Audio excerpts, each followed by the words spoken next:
Hello and welcome to the Comedian's Paradise. This is the comedy podcast where we interview the mavericks of the comedy world. Now, today's guest is a producer and interviewer for Comedy Wham. Comedy Wham is an organization that supports and covers the movers of shakers of the Austin comedy scene. She's an absolutely fascinating lady who's going to tell us about the Austin scene before and after the Mothership. Welcome, Valerie Lopez. Thank you. Thank you so much, Marvin, for having me. I am super excited to get at least one or two more new followers from England to this. What? Uh, and you've captured it perfectly. It does seem like the Austin comedy scene is measured as uh, uh, before Joe Rogan and after Joe Rogan. And I'm so glad I get an opportunity to talk about uh, any misinformation that may exist out there about what our comedy scene has become. I've looked online and I've seen a lot of it. I've seen like there's so many people, and there's two camps in it with the Austin scene. They're saying, "Oh, it's great now," and you hear stories about like Hans Kim, who I gigged with in an open mic in New York a while ago, who's made it massive, and then you talk about others who say, "Oh, it's all filled with racists, misogynists, and like perverts who, oh, I can't say what I want to say, so I'm now in Austin and now I'm big here." That is the two camps in an honest, with no BS. That's what people say, isn't it? Yeah, well, it's a little like saying all Americans are racist, uh, misogynist, and worse, as represented by a certain orange person at the head of the country. You always need to dig a little bit further to get the more accurate picture of what's going on with our comedy scene. And yeah, it's super easy for those not in Austin to have a vision of what the scene is without understanding what the scene was before. And I think I just had a podcast recording with somebody that the episode is coming out this week, where we are both old guards of the scene from before, and the way we agreed a lot of the comics that are trying to chase careers is they're not really chasing a comedy career, they're chasing fame, Ah, which is uh you know sometimes you can do that, and sometimes you actually need talent to achieve that. And I think in the before times of the Austin comedy scene, you had people that were kind of chasing talent. And because of the high profile of things like the Mothership, especially brought by Kill Tony and what Kill Tony can do. And I'm not necessarily going to disparage Kill Tony, because it can certainly be a make or break uh, breakthrough for somebody. But what that show has meant for the Austin comedy scene is they think that they can chase the fame, and that fame will automatically translate to, I have a comedy career now.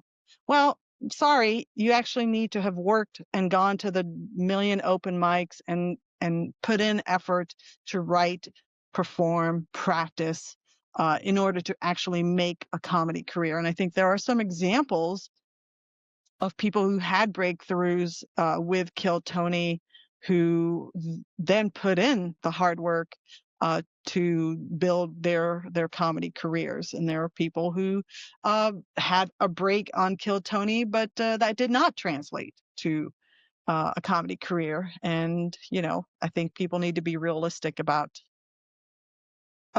chasing fame. hmm. I mean, I've got I've spoken to a comic on it. He's called Richard Francis Williams. He's been in comedy for ages, but he talks about like people could call it the Tonight Show, but it's not in a way. It's a bit like more like the X Factor or like America's Got Talent or Britain's Got Talent for comedians, in that you'll make a complete tit of yourself and you become good content for like Kill Tony, but you are remembered by everyone you know as a complete moron and weirdo and terrible at that. Yeah. That's a good way to capture it. I mean, you really it's just like, anybody that goes famous for their viral moment, you have to have something to back it up, or else you really have just achieved the Warholian 15 minutes of fame and then you're done. And nobody's going to remember you for anything other than, that quick viral moment. Yeah, it is an opportunity in a way, but yeah, uh, be funny first before you do it, you're saying. Always be funny first. Be funny first. And people spend 3, 4, 5 hours waiting in line for that famous bucket pull. And imagine if they had spent that time going to a mic and performing. They get to perform 60 seconds for that show, but you get to perform 3 minutes, 4 minutes for a mic. In Austin these days, you can do multiple mics in a single night, and people are making that sacrifice of just waiting for that magical bucket pull instead of actually going to perform and practice. So be funny first. Now, for anyone that's listening right now, and Mhm, I myself, like a lot of comedians, like since Joe Rogan's come in, like Kill Tony's come in, like the Austin scene has a lot of eyes on it. But mhm. what was the comedy scene like before all of this came in? And you mentioned before a lot of people are coming in before they're ready. But is there a positive side as well, as it's like I know that Nico White told me about New York, how a lot of great comics had come in from Chicago and a beast and made the New York scene better. In some ways, has there been a flip side of that has made the scene better as well? Um, yeah, I mean, the fact that we can be a place for somebody who is interested in comedy to come here and have plenty of opportunities to perform and practice and get better. And it is competitive. Uh, and I do still think we are slightly divided as a scene, in terms of you have the people that are kind of we call them the mothership comics, versus all of the indie comics and alt comics. There's actually a really thriving clown scene in Austin, and improv is really deep rooted. UCB just came in and attached its name and bought a small theater in town called Cold Town Theater. So there's really, like, we're becoming, I think, a little bit more like LA and New York in terms of having a lot of diversity in the scene. But what everybody knows is, it's all the mothership comics. So there's the competition, I think certainly helps somebody get better. But there are plenty of opportunities for people to perform. Sometimes that means they're performing on a not so great show, because that just happens when you have a very big market and big scene. But if somebody is willing to work hard and keep performing, they have opportunities to be on good shows. And, maybe they do land on the open mic at the Mothership, which is it is modeled after the Comedy Store in LA, where, it's a lot of luck and patience to get on the open mic in the LA Comedy Store. But once you do, you have people that are paying attention more closely than a regular open mic where nobody's paying attention to your performance. And so if you can get a little bit of attention that way and keep working, that competitive spirit can turn into some good outcomes for you. And to kind of hearken to what the scene was before, there was still a competitive spirit in the scene before, but I think it was much more cohesive because there were probably 100, consistent working comedians before the pandemic. And that has blown up to probably 400 to 500, I would say, working comics in the scene. And so there is competition, but you also have more opportunities. There's far more shows for people to be on. But I think with that smaller size before, it was a lot easier to be cohesive and for somebody at one venue to be headlining, and then at another venue they're able to headline as well. So that created a different competitive spirit because the people that were rising to the top were taking all of the top spots, and so it made the younger people that much hungrier to kind of start taking away those top spots. Now there are so many shows, it's easier for different people to take those top spots, unless you're talking about the big clubs, the Mothership, Cap City Comedy Club, and so on. Um, so I think that the competition is just a little bit different because you can get those opportunities at the different venues, but the competition to be noticed at the Mothership, at Cap City Comedy Club is just that much harder. Okay. And it Okay. Okay. and that division exists too, like I alluded to before. It's not nearly as cohesive. The thing that I always say, and there's an example of somebody that I think really nailed this, is if you are willing to be known as a Mothership comic, but you will perform at the small theaters and not be so like blinded by that label, and you're willing to perform anywhere because that is your kind of competitive hungry spirit, you're gonna stand out, and because you're working so hard you're gonna get better. And there's uh Casey Rocket is a big name out of that whole Mothership Kill Tony universe, who was not afraid to work at the Fallout Theater shows, at smaller venues around town, because he just loves performing. And now he's Hmm. a national touring comic. He was featured on that Netflix Kill Tony Madison Square Garden special. So that is somebody that I regard as somebody who's really, really hungry to be a comic, put in the effort, didn't let himself be siloed just by a label. But it must be so comfortable, some that are though, because they get in their lovely little green room. They get to say, "Yo, I'm with this crew, man." Sure, sure. Yeah, absolutely. I mean, who doesn't love that? Who doesn't love being in kind of an exclusive group?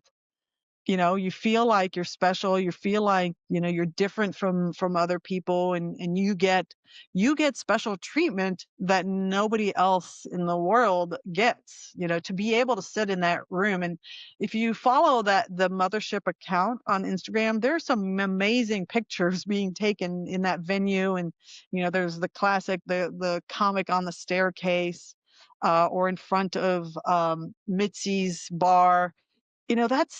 That has to feel special when you get an opportunity to do that. But my thing is, don't limit yourself to that, because America is much more than just that one comedy club.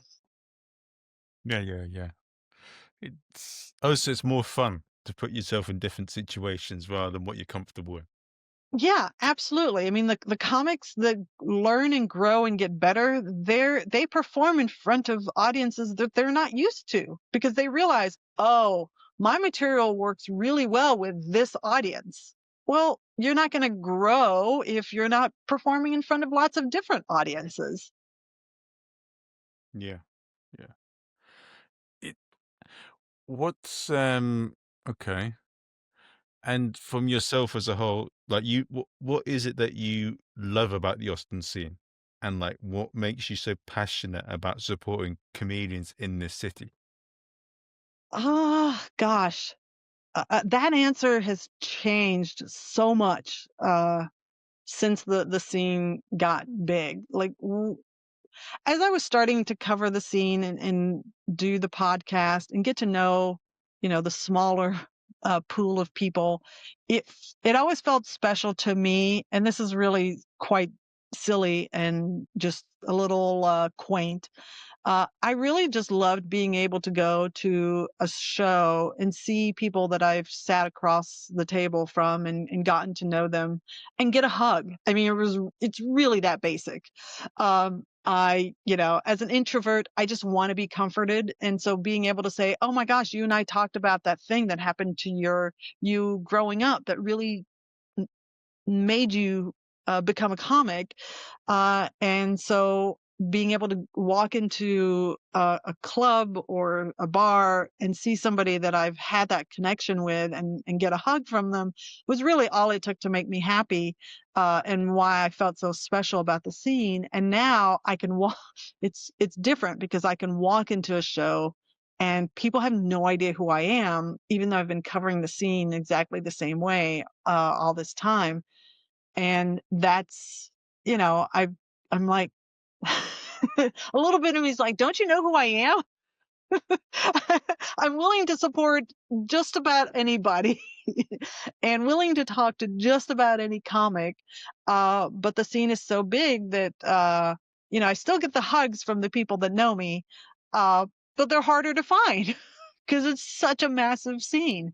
But I still always feel very special about that. And most of the comics that are in the scene, they're not bad people. There's a lot of good people in the comedy scene. A lot of people who care about the comedy scene, who want to see it succeed in spite of some of the notoriety that it gets. um, and they want to be performers in their particular art. That's kind of the reference to this thriving clown scene that we're developing, and the improv scene is very strong. And that's a community that I feel really connected to, because those are the people that you can tell really care about making sure people are supported. And that kind of speaks to me, because I always want to feel like comics feel supported. I have a dumb rule that if you tag me on your show, I don't care what show it is, I will share it. That way you have a couple of extra eyes of promotion for your show. And, not to say that Kill Tony would ever tag us, because they don't need our promotion. I would tag them. I don't judge your show or you as a comic when I'm trying to help you grow your audience, because you're doing something, and that's important to acknowledge. Is um, everybody out there who's performing comedy, producing comedy, they are doing something. They may not do it great.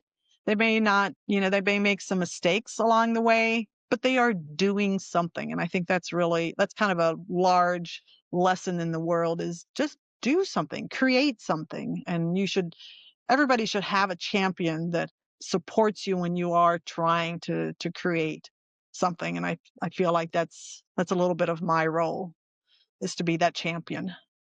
So, following on from what you said there, I did not know about the clown scene in Austin. I did not know about the improv scene in Austin and the various other circuits. Could you, for anyone that doesn't know anything about those scenes, because they obviously don't get much like exposure or people don't know Yeah. about them, tell us a bit about them and who are like the heroes and people that you want to shout out on those comedy scenes in Austin?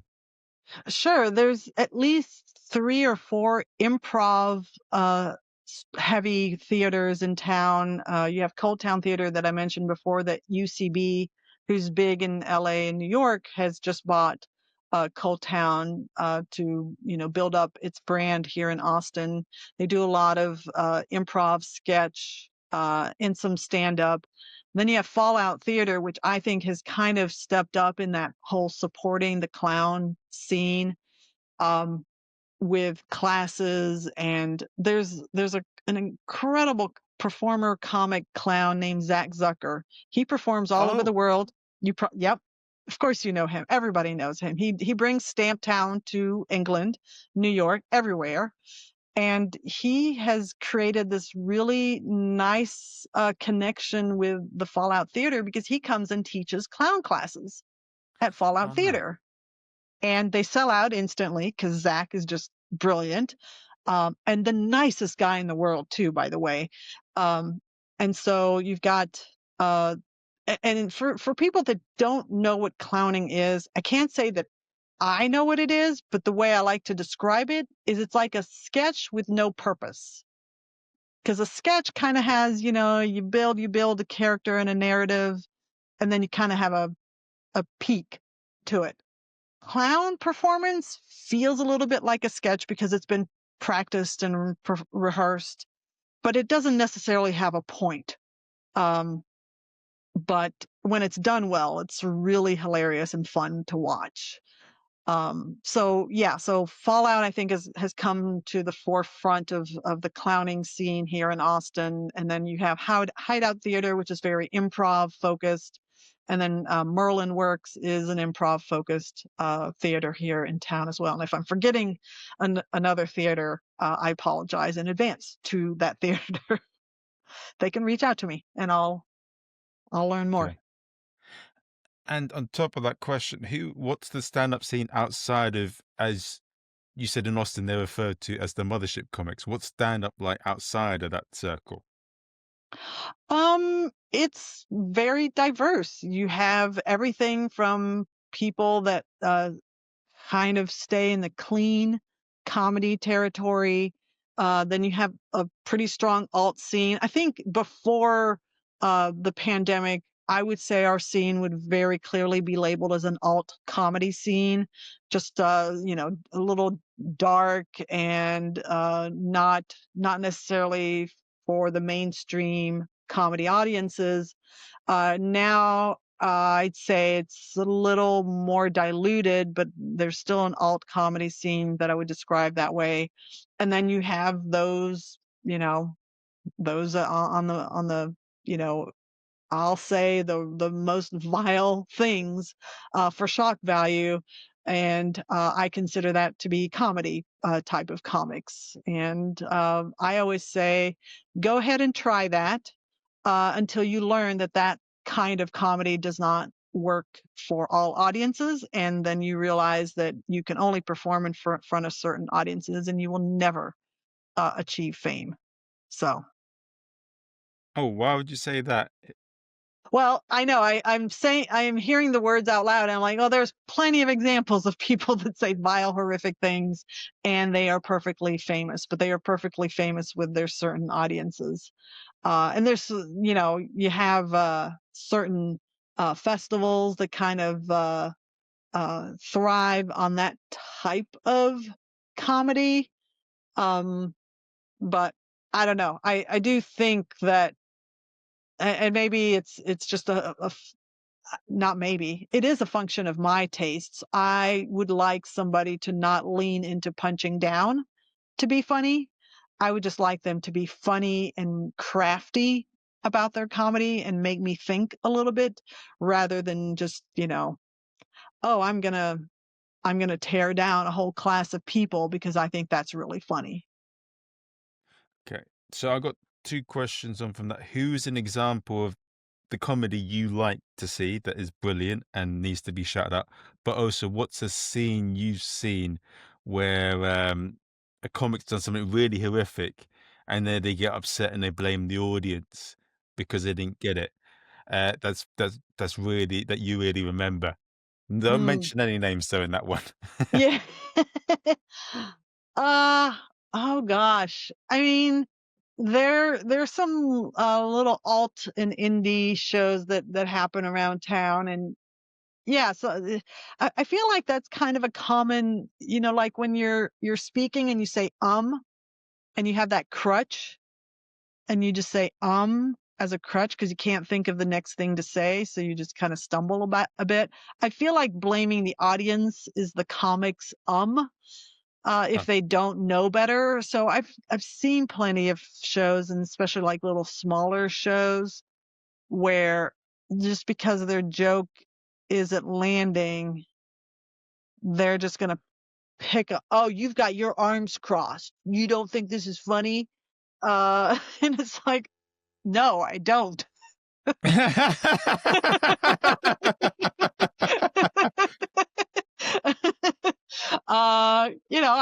If you're gonna pick on me as an audience member, I think that's fair game for me to pick on you.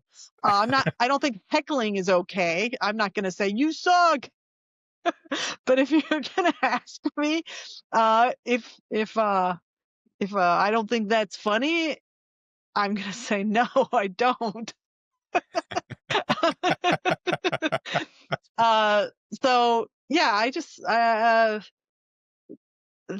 there was one comic that was kind of big a few years back, and uh he was just kind of known for saying uh really gross things. And when he met an audience that didn't necessarily love that, he would go after them. And he kind of had a fame moment for a while. He was associated with that whole uh scene with the Mothership and Kill Tony, and then kind of fell out of grace with them. Uh Oh, yeah, so sometimes you gotta navigate the politics of being in that crowd, even though you claim that you're just being true to yourself by calling them out. If you're also saying really mean things to the audience may not be on board with what you have to say. As far as comics that are doing really interesting things, and that write comedy that I really like, I've already mentioned Casey Rocket. I do like the absurd style of comedy when it's done well, and he really excels at that. And um, another name that I really respect what she's done is Vanessa Gonzalez. She's she is that old guard Austin comic, and she worked really, really hard. She got an amazing opportunity. She got to tour the country with Chelsea Handler, and that really elevated her profile. And then she's had a few specials. She's been on at least one sitcom, but she's still based here in Austin. And her comedy. She's from the Valley, which in Texas that means the southern part of Texas, and so she brings a lot of her cultural knowledge and where she grew up into her comedy, and it just always feels so relatable. And I think that's really smart comedy, is to make your audience feel like they understand uh, where you're coming from. And I just said that really poorly, but I mean, convey to your audience as a comic that you know where they're coming from by sharing where you're coming from. So for her, it's sharing stories about her mom, who is overbearing and just really too intrusive in her relationships. And at least half the audience is going to be able to relate to that type of story. And she also kind of peppers in a little bit of naughtiness into her comedy, but without being vulgar about it. Well, sometimes there's one joke she has which I think borders on being vulgar, but it's really, really funny. So I do think you can uh, succeed at being vulgar and funny and not turn off the audience. So Vanessa is a great example. Um, gosh, I vowed to myself that I would be prepared for this question, and I am never prepared for this question. no, Oh, actually, I'll throw one more name in for good measure. The person who just won the Cap City Comedy Club funniest person in Austin, his name is JJ Curry, and I just watched him headline the club a few weeks ago. And he's only been in Austin for a year, so you get all these people who just moved here because of the hype. Um, and he's an example, but he shared on my podcast that he did Kill Tony once. hated the experience. And I think he did just fine with his minute and the interview, but he just realized he didn't really enjoy that experience. And he is such a genuine person. And what I really, really like about comics is when they know who they are and what their limits and boundaries are, and they respect themselves enough to stay within those boundaries. So for him, it's like, hey, I did this thing once. It's great. I'm just going to keep working on my comedy wherever I can.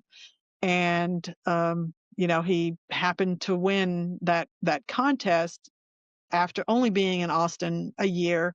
And the thing I loved about it is that they get prize money when they win this contest. Is he went and bought a washer and dryer. So, be grounded about your wins. Oh, that's interesting. That's what I love. And in watching his comedy, it doesn't hit you until you've watched, and he pointed this out to me, it doesn't hit you until you've watched his comedy that he considers himself, and he generally is, a clean comic. But, I love it when somebody says, "Hey, I'm a clean comic." And I'm like, "You are? Oh, I didn't even think about that." Because you're Uh, writing such smart comedy that you love it, you enjoy the ride of the set, but you don't even realize that they never cussed, they never talked about sex, drugs, whatever. uh it was just a great time. They truly entertained you, and so he's in that category. hmm. So sorry to everybody I didn't name. I love you all. But also to clarify on what you were saying there, and this is what I gathered from what you said here. What you like about comics is when they talk about their life experiences where they've been uncomfortable or whatever, but they make it relatable. They may be a completely different background or experience to you, but they're able to talk about their story that resonates an emotion you felt at some point during your life and connect with you despite their being completely different to you. Yeah, I mean, I think generally that's going to work, but then you have the exception with somebody like a Casey Rocket, or she's not connected to Austin, but a Maria Bamford. Just absolutely absurd, doesn't make sense on paper, but absolutely hilarious in their hands. So yeah, relatable, but also I love it when they get wacky and crazy and they do it well. Okay. So you like originality and creativity, and you like them not to effectively, yeah. Do you don't like people doing punch down comedy or like, yeah. Yeah, definitely don't like the punch down comedy. Okay, cool. Yeah, it is. I mean, and to get your point about like my own personal opinion, and you can disagree on it, and we can have this, but Yeah. uh if someone's saying blatant offensive things like, I don't know, if a comic before me calls me a chinky and introduces me on stage, or if I start saying Mm. N-word this or any of these brutal things and start saying in such a term, that's pushing a bit of boundary too far. But if someone said a little bit of a joke that's slightly over the boundary and they apologize or whatever, I don't think there's a problem with that. The only thing that I have a problem with is when people try and destroy people's careers for saying the wrong thing when they've just said something a little bit wrong and there's no hatred or disdain in what they've said, but people go for them anyway. You can often tell when a comics or when a person's on stage and there's full on hatred or distaste towards the group they're targeting, or Hmm. when they're just taking a risk and it's backfired. And if someone's going in the wrong way and they're going in really trying to destroy and be really offensive, yeah, maybe they need to have a word with. But if someone's just taking a risk and they've made a little mistake, you don't need to destroy them. Just let them know that they've done something wrong, and then they apologize. It's like when you have an argument with a friend. Hmm. We've taken a risk. You said something wrong. You have a discussion. You try and understand each other, and then it's all done. Yeah, I mean, I think I'd like to think that if you have somebody that's younger in their career, and they, because it is so natural when you're first starting out that you're gonna mimic a little bit of what you think is working and succeeding out there in the world of comedy. And so you're gonna, you're gonna adopt a Tony Hinchcliffe style of roasting and punching down a bit. But you know, the thing is, you surround yourself by other people that are also trying to mimic that style. Who is going to be the one to say, you know what? I I think you have I think you have better material than this. I think maybe think about whether or not you should be saying the N word in your set when you are clearly not of the group that Yes, yes, yes, yes, yes. owns that term. Uh, so it's I I do not disagree with you. I think the challenge is when you are surrounding yourself by like people, who is going to be the one to break through and say, you know what, dude, I think you have better material if you would just talk about your crazy childhood, instead of trying to punch down and copy what, XYZ famous person has been delivering. And I think that's a root issue with the insularity that sometimes our scene can get into, is if you see everybody else is punching down, well, then that's obviously what it takes to be successful. Mm, Yeah. What you said there is an endemic for any kind of comedy clique and not being mm, independently minded and getting too comfortable because if you're surrounded you're not got the will or the independent minded to say what you really feel and not be too into these cliques, then mhm, you're too scared of saying what you really think. Whilst if you are independently minded and you go about your own thing, you can. And that's yeah, a difficult thing, isn't it? If you're I mean, I've been in a member sometimes in theatre groups. They would say things that I disagreed with, but I was a bit. I thought I thought some of the things they said were complete nonsense. But if everyone in the room thinks it, you're a bit cautious about offending them or getting an sure. argument over nothing. Yeah, yeah. Yeah, so I think that actually puts the power in the audience's hand because, like I was saying before, is if you're performing to the same audience all the time, then you think, "Oh, this is good. This is good material when I punch down, when I say, words I shouldn't be saying normally."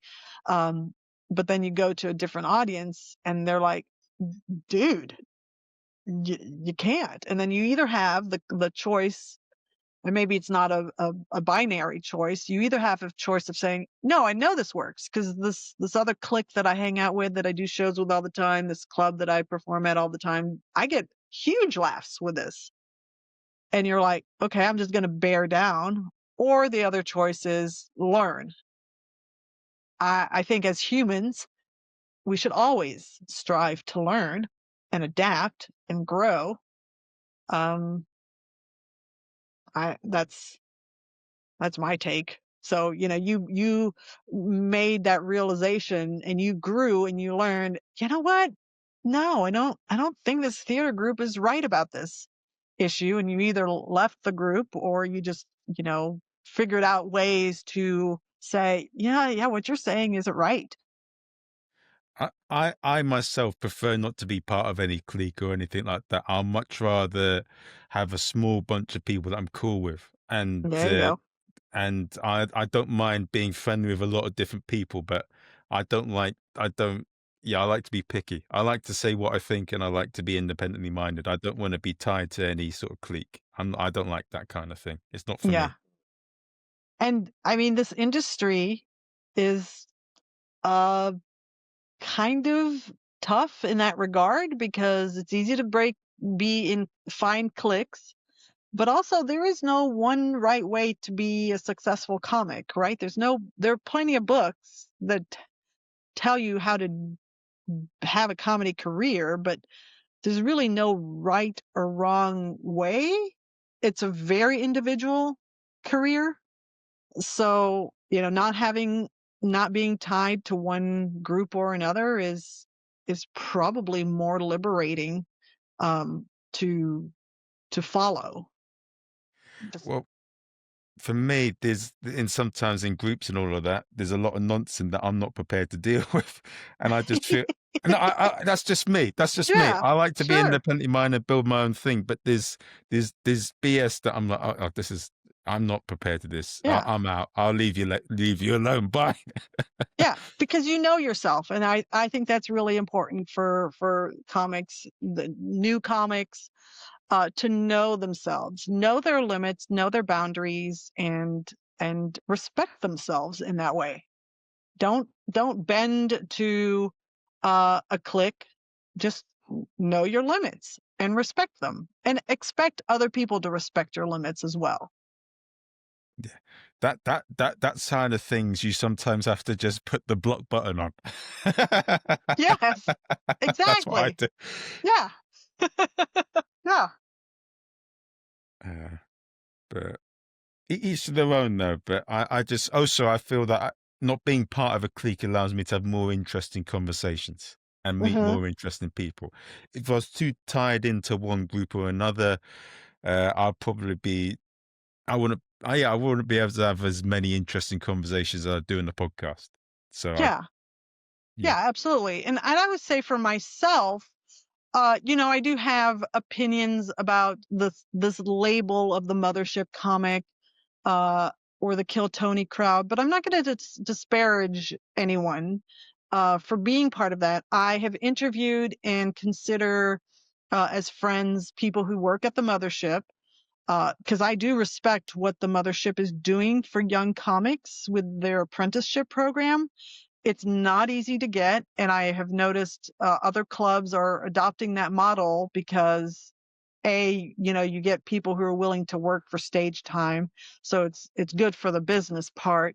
But also it gives comics like reliable stage time and effort that they can put into their career.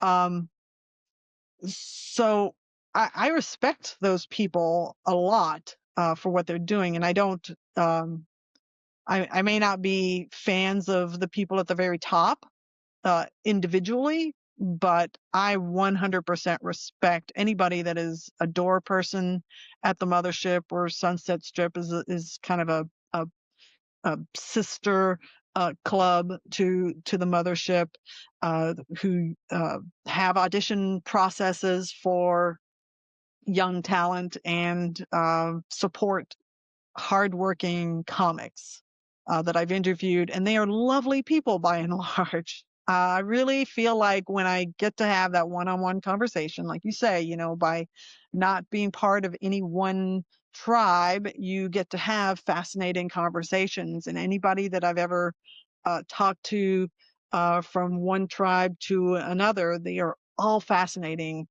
human beings. They have something interesting to say, and I love that I got a chance to learn from them. But on the flip side of that, and I've encountered that because I choose not to be a part of any clique or any of that, is that people will go for you because, and you, when you've made it, I get that occasionally, but it is what it is. You got to accept the costs and the consequences, like the rewards of it. You get to do your own thing and you get to be independently minded, but the Mhm. cost of it, sometimes it will, yeah, it, there's negatives with everything, I suppose. I guess I'm always a silver lining. Like, I'm wondering, what is the cost for me to have had the conversation with a Mothership comic, as well as an indie comic, as well as a comic who can barely get 10 people to their shows once a month? I just don't, I guess I don't know what the cost is in your terms to see if, well, maybe I am paying a price by talking to everyone. I well, so the only rule that I have on the podcast is that they have to have something that I find interesting about them. And each conversation I have, I'm interested. I'm finding out different things, and oh, okay, this and that. Uh-huh. I would never like when I'm looking for guests and doing research using ChatGPT, Google search. Thank you, It- ChatGPT, for introducing me to Marvin. I have to thank the AI overlords. we have to, but it It's just, yeah, I just have to do something that I find interesting. Otherwise, I'm going to get bored really quick and the episodes will dry up and there won't be any enthusiasms. I think whoever's listening in won't get something different and new. They may not agree with it, but at least Mhm. they'll get something that's different. If I interview the same type of guest, that could get boring. Yeah. If I interview person same background as me, maybe it'll get boring if we just agree on everything, or I don't learn something new. I mean, yes, yes, yes, I agree with you. I agree with you.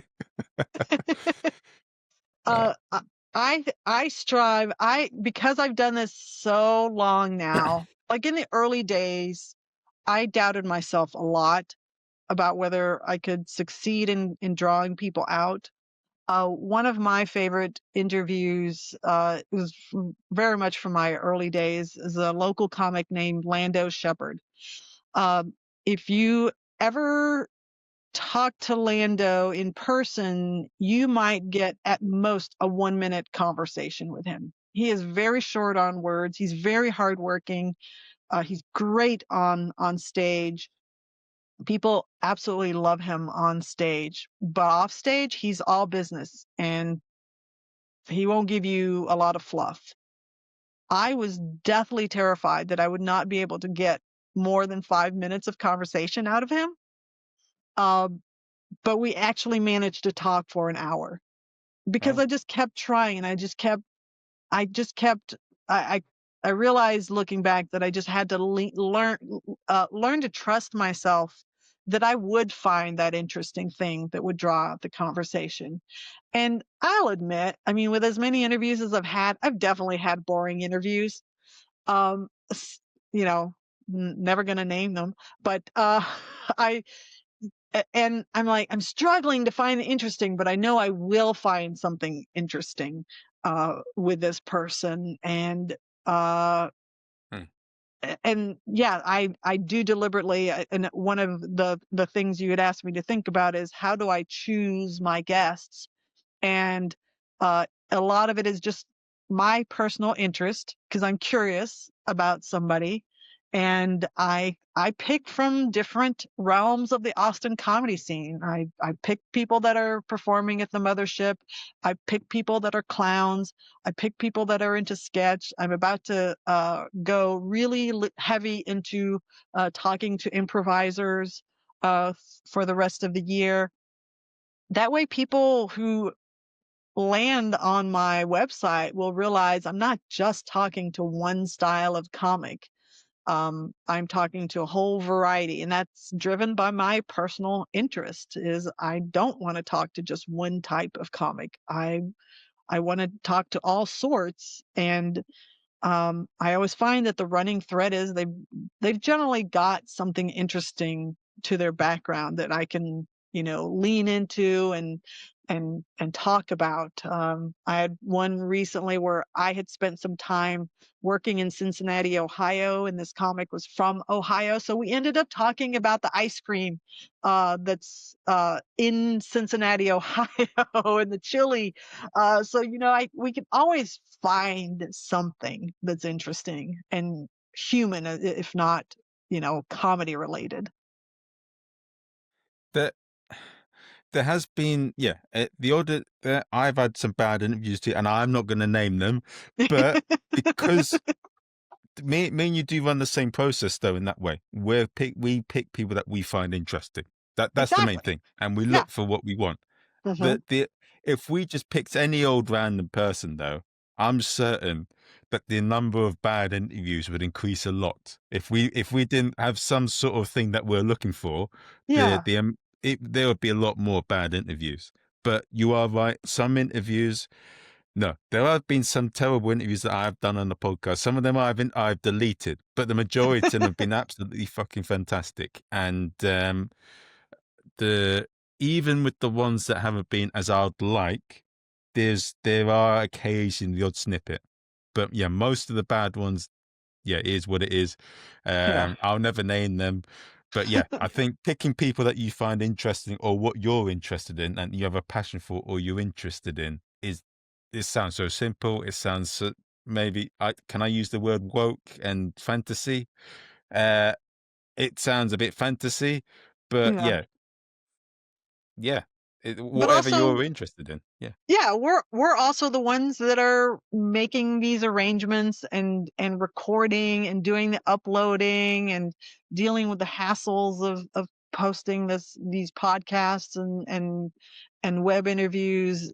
And so we get a say in what we're doing and how we're spending our free time. I mean, I work full time, but I still do this thing on the side, so this is how I choose to spend some of my free time. So yeah, I'm going to pick people that I am curious about.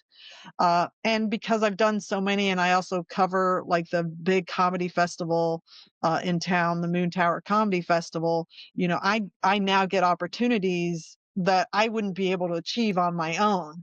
I have people that reach out to me and say, hey, like that's how I got Howie Mandel. Which I don't know how in the world, whose list I got on, but I got to talk to Howie Mandel. I got to talk to Scott Thompson. It's just crazy things. George Wallace. I mean, how? Whose list did I get on that they reached out to little old me for an interview? And it's just it's kind of mind boggling. But all of those decisions that I made all along the way to interview people that I was interested in led to these crazy, amazing opportunities where somebody reached out to me and said, would you like to talk to this person that you grew up watching comedy as a kid? Yeah, of course. Yeah. Uh, I'm really sorry, and I'm going to come across as offensive here, but I only know who Howie Mandel is, so please tell me who the others are. I'm so sorry. So George Wallace is a comic. He's oh shoot. I should know all of the things he's in. He's been around since the 80s. He actually started comedy with a guy, you may have heard him, Jerry Seinfeld. They started comedy together. They are best friends. And George Wallace has just kind of had this independent career. He worked for Red Fox, who's a classic old school comic. He's just got a brand new Netflix TV show. He's been on TV uh, all this time. I should remember some of his notable things. He does a lot of yo mama jokes, which Oh, is sounds really corny and cheesy, but he does them really well because he kind of cornered the market on that in the 80s and 90s. So it's kind of like his thing. It's not cheesy, dumb thing that he just came to a okay. few years back. So that's George Wallace. So I said Howie Mandel. Who's the other person? I already forgot who I said. Scott Thompson. Scott Thompson.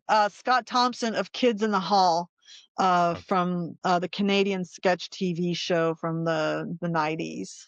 Oh, okay. I see. I see. Yeah, Cool. yeah. Yeah. Uh, you've put in an image of me. I've watched my wife and kids in Fresh Prince of Bel-Air. So when you say your mama jokes, I've just got some image of someone saying, yo, dog, like your mama so fat when she was on the bus, she sat next to everyone, boy. I don't know. That's in my head. Yeah, that's probably a line that George Wallace has said. Oh. No, he's definitely worth looking up, and the sweetest man. And when I interviewed him uh, at the time, we had scheduled it, and it had been announced, or I don't know how it happened, but this is the before the current president was in power.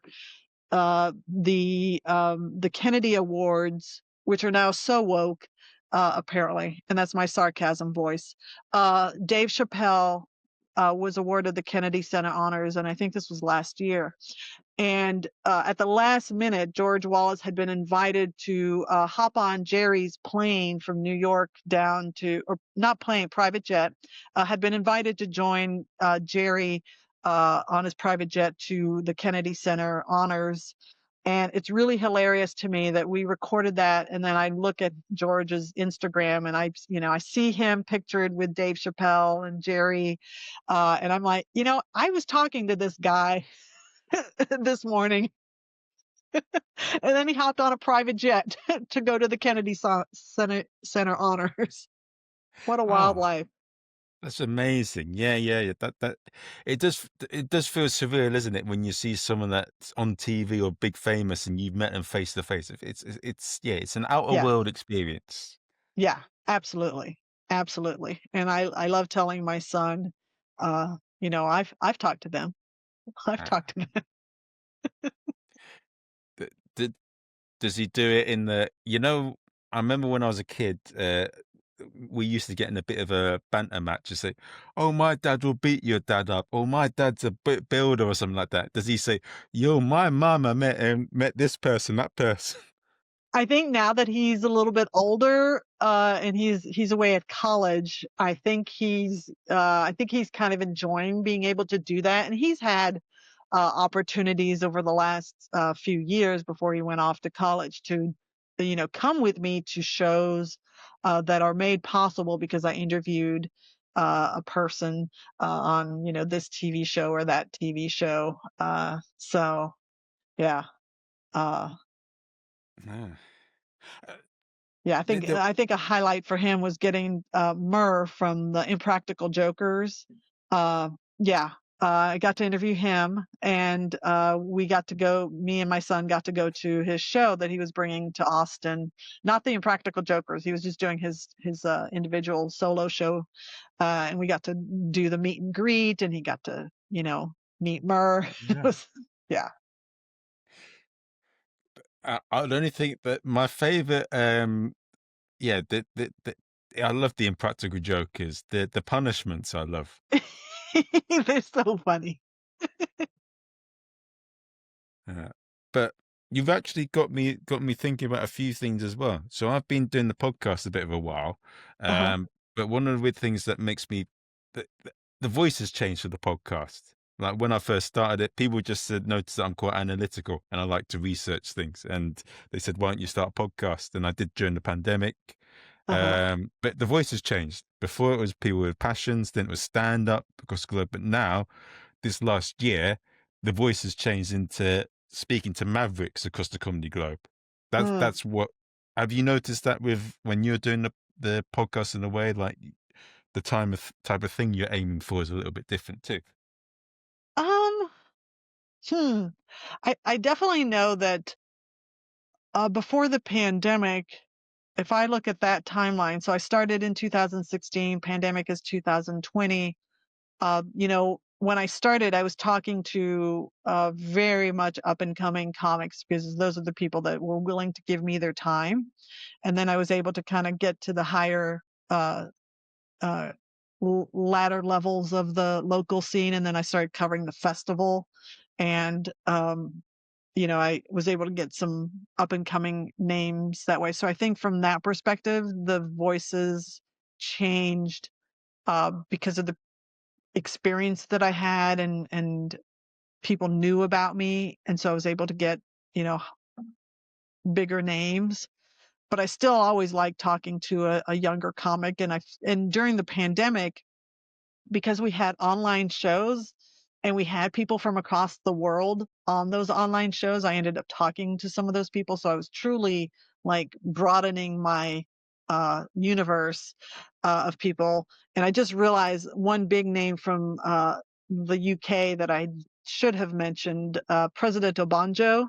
Uh, Oh, I yeah, like him. He's hilarious.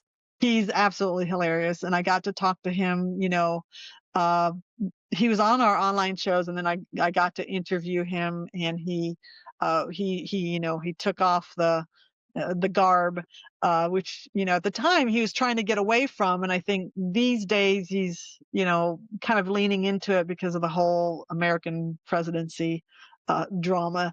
Uh, so but yeah, he's brilliant. So it was really nice to get connected to people across the world, and Uh, now I feel like I'm kind of back to leaning into my roots of the truly local Austin comic, uh, and because there are so many of you out there, just kind of going back to those roots. And I know I'll get different names, higher level names, more well known names when the festivals come around. And um, yeah, so I feel like it's ebbed and flowed Okay. throughout. Nice. Yeah.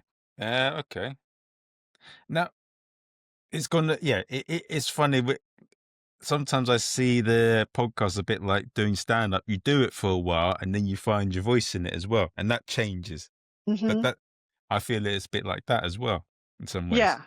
Yeah, that definitely has changed for me. Like I was very, very nervous about my ability to have do interviews, even with just those very young comics. And definitely when I started to get some bigger names, I was like, there's no way I could talk to this person uh, who is so incredibly famous.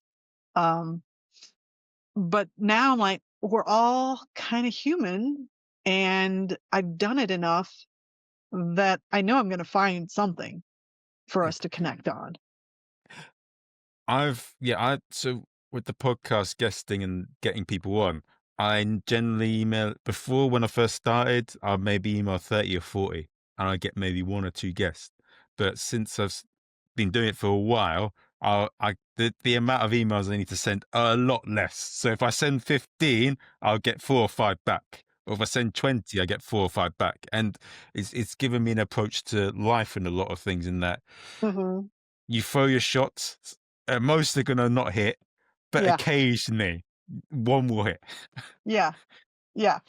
Yeah, and I will say, there are some shots that I shoot, and I schedule the interview, and there are certain Austin comics who think they are, bigger and better than they really are, and so they will cancel on me at the last minute. And some of the excuses that I've gotten are really creative. One day I should write a book about the creative excuses I've heard for why somebody is suddenly at the last minute unavailable for me.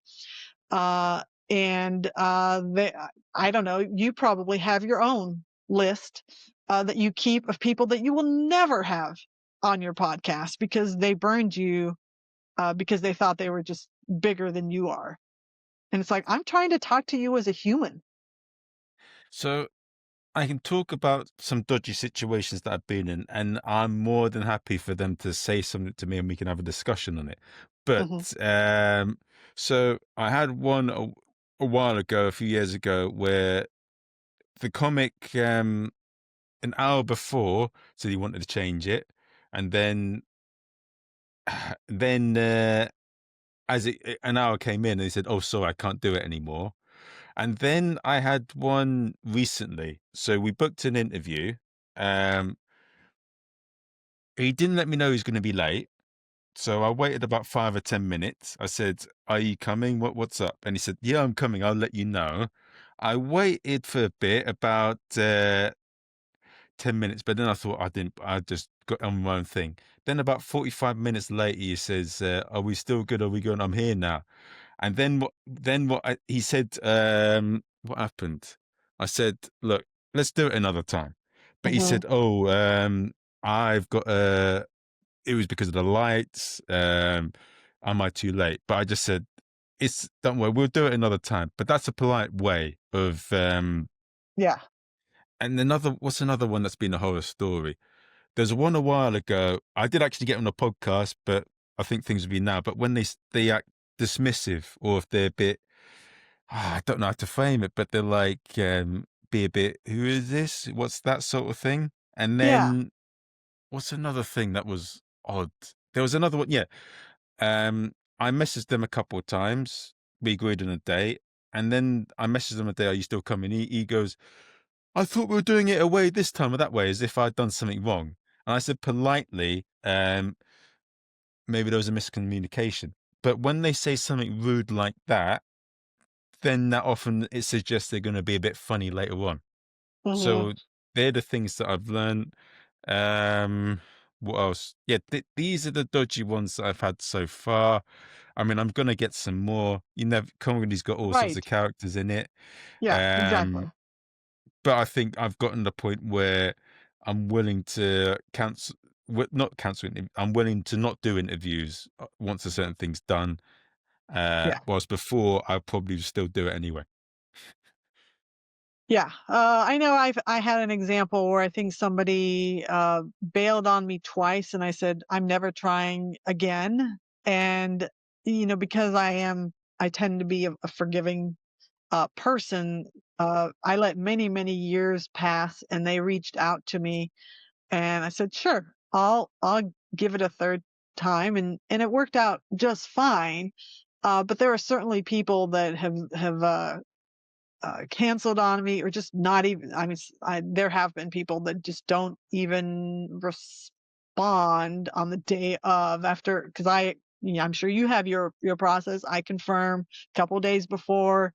Um, I had one that I had confirmed a couple of days before, and then the day of, they didn't show up. And when I said, hey, let's reschedule, and I just leave it at that. Let's reschedule, just like you did, because then it's in their court. I did my effort of trying, and I saw them at a show like a week later, and they said, I have no excuse. I just plumb forgot. And I'm so sorry. And when you're face to face with a person, like, you can sense that it was like genuine remorse for what they did. And then they're like, okay, when they realized it that day that they plumb forgot, they wrote me in the afternoon and said, okay, what's another date? And I promise I will not do this again. And I'll make sure that I don't forget this time. Uh, so sometimes you're willing to forgive and try again, but there are some people that you can just tell they scheduled with you just to get you off their back. They don't need you for their career. And as super fans of comedy, that's sometimes it's a transactional relationship. Like, I can't necessarily help you with your career, but I'm doing something where, I'm letting you promote yourself through my podcast, and I'm going to write some words about you that you can use to help promote yourself. So I'm kind of doing something nice for you by you spending some time with me to let me ask, my questions. And some people are like, well, they've only got, you can look at our Instagram account. We've only got like 2,000 followers. They're all organic. I've never bought a follower, but they're all like true comedy fans. Um, and I can't compare to somebody that's got 30,000, a million followers that could elevate your career much higher. But, at least with me, people are going to trust that, oh, you're being disseminated to true comedy fans. So, maybe it's worth it. Yeah. So the people that look at me as, how can they help me? I don't want to talk to that person anyway. What's a sign of that? Because I can tell you some of the things that I've often got. I remember people said this person's a good person, but I know they're just someone. I don't like it when if someone who's barely met you straight away goes in and asks about your gigs, or like I was talking about certain gigs and he was like, "How did you do that? How did you do that?" And yet kept on having. I've not had a regular Oh, conversation with you, and straight away you're trying to take things from me, or when they're sometimes trying to get information from you on certain things, or that without being a normal human being or having a regular conversation and asking in the right way. And then they get offended when you don't. yeah. I mean, if I get that kind of person into the studio to talk with me, because some people, and they won't outright say it, because that's the thing about Texas too, is people are too nice, and they won't necessarily tell you the real reason why they don't want to talk to you. They'll just kind of be polite. They'll ghost you, whatever, cancel at the last minute. But for those people that actually do come and sit down with me, I can usually tell by the way that when I ask a question, I just get like a one word. I get a very short response, and I'm like, oh, you're one of these people that you think that, you know, I can offer you something more than what I can, or that I'm going to give you some great opportunities. Uh, and then I just have to work a little bit harder. And then eventually, I mean, I think I'd say 95% of the time, I'm able to actually kind of break through and say, okay, stop stonewalling me. I just want to have a conversation. And if somebody says something dumb, I will challenge them. And so I Yeah. think they'll realize at that point that, I just want to know your frame of mind about things and how you came into this career and how you feel about it today and where you want to go, and stop putting on airs with me. What is airs, and have you ever had to cancel an interview because they just kept doing it? Like, oh, we're gonna stop it. No, I've never stopped an interview because I do feel like if if with my persistence and as time has gone, I just realize I know I'm going to find the thing. Oh, okay. I'm gonna break through. I've never had somebody, just outright be gross. And airs is just kind of being pretentious about who they are. They think they're an old phrase that you think that your poop doesn't stink, and I'm like, everybody stinks. We're all human here. We're all the same in some regards. And I do trust myself to just kind of eventually I'll break through. It may take longer with some people. Um, Okay. I also have like my kind of, if you listen to the podcast, you know that I always ask the same beginning question and the same closing question. And that beginning question really puts people off guard. Like it's funny, even the people that know that I'm going to ask that question because they've listened to some episodes, there are people that are still caught off guard by the question. And it's so simple. It's such a simple question. Um, but it catches them off guard, and so they have to kind of stop thinking about their own agenda to answer the question. And then once they do that, once they answer the question, then I could say, oh, why did you choose that? What made you think about that answer? And then from there, they're completely taken off their game. And for the very small minority of people that are still thinking, oh, I've got my agenda, this is how I'm going to approach this conversation, I just have to work a little bit harder, but eventually I'll break through. Okay. Okay. Oh, all right.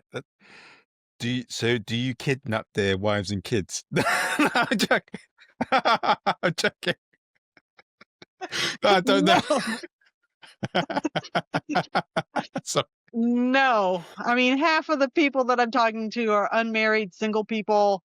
Uh, you know, God bless them if they are married and have somebody that has to support their comedy ambitions. no, okay. No. Yeah. I would like to watch some of those. uh, but for anyone that's sort of listening in right now, um, what is advice you give to people on comedy? Uh, and yeah, advice on podcasting as well. And what is the advice? Who are people that you like to shout out at the end of the episode? Oh goodness. Okay. So advice for comics is always know your worth, and your worth is what you define it to be, not what some clique or other group defines for you. So if you are in with a clique that likes to punch down, then realize that your mom and dad probably didn't raise you to do that. So maybe maybe just find your own voice and work hard. I mean, this career is not easy for people that choose to do comedy. So I think it's be prepared to work hard and find your own voice and know your own value. And then for podcasters, it's probably the same thing. Because for us, I think it's a hobby as opposed to necessarily a career. And so just make sure that you're always having fun. I think comics should always have fun as well. But I think as podcasters, we have to remember why we started doing this and always remember the why. The amount of times that I've wanted to quit doing this podcast is, not an insignificant amount of times. But then I realize, like, there have been periods where I stop and I think, oh, I really miss having those one-on-one conversations and getting to know the people. Um, so, it's because I want to keep doing the thing that I really enjoy. And so, just remember that as a podcaster. It may be a pain, when you lose the audio file or where you have to do sound editing or video editing and, the the hosting fees are annoying to pay. Just remember to uh, remind yourself of why you started it. So those would be my lessons. And as far as shout outs, I think I've shouted out a couple of people throughout this. I I will give a cheeky shout out to one of the longest running club in Austin. It's called the Velveeta Room. It's a very small room. It's run by a comic named Pat Dean, and he's a really funny person. He's very cheeky. So I think he very leans into the kind of a little bit of a British sensibility of comedy. Like, he awards himself Employee of the Month when he's the one that is the manager and the booker for the club. So it's really funny. They have an annual festival, and it's exactly one night. So it's just very silly. And I think in the sea, and they're kind of across the street from the Mothership. So I think, not taking yourself so seriously is worth shouting out.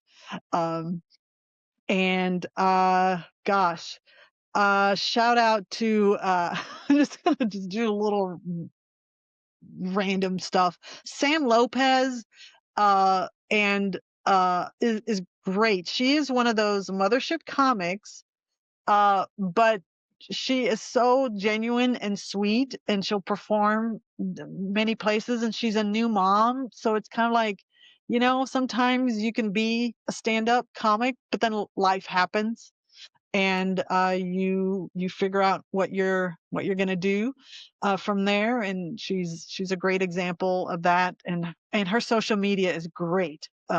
Also, she does this week, now that the NFL, which is, the American Football League, where you throw the ball, not kick the ball, the she has this weekly NFL roundup for girls, for women.